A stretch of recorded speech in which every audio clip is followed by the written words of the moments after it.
Aradia, and today we're gonna make a lava lamp.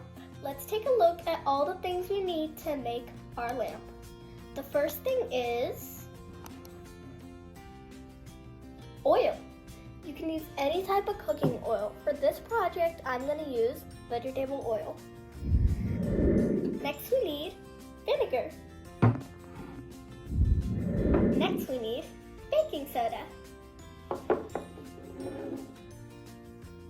And lastly, we need food coloring. And for this project, I'm going to use green food coloring.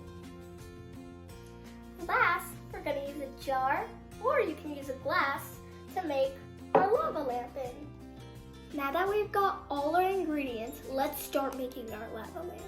So the first step in doing that is adding some baking soda to the empty jar.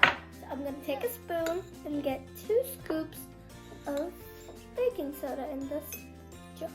The next step is to add some vegetable oil to the jar. Now I'm going to take a small glass to mix vinegar and food coloring together. So first we're going to put some vinegar in there. So let's open up that. That's about it. Now it's time to add some food coloring. Okay, and now we just add a few drops of it until it gets almost its full color.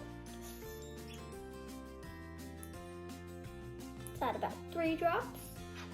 Shake it up a bit. Now it's time to mix the vinegar with the vegetable oil. So we're only going to pour a little bit.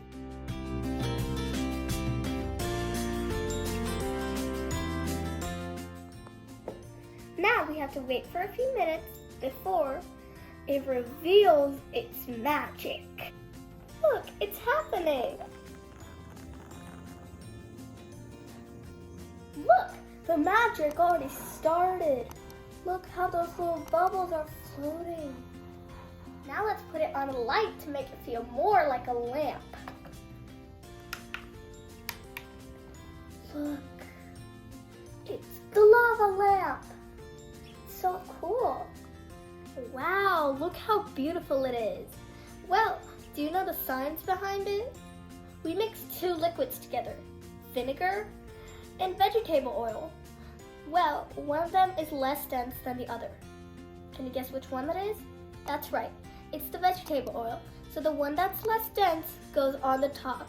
So that when the vegetable oil is going up and down, it's creating the bubble effect. Isn't that cool?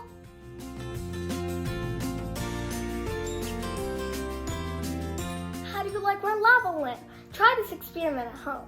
It's gonna be fun. You're gonna get this outcome. Anyways, see you next time. I'm Aradia.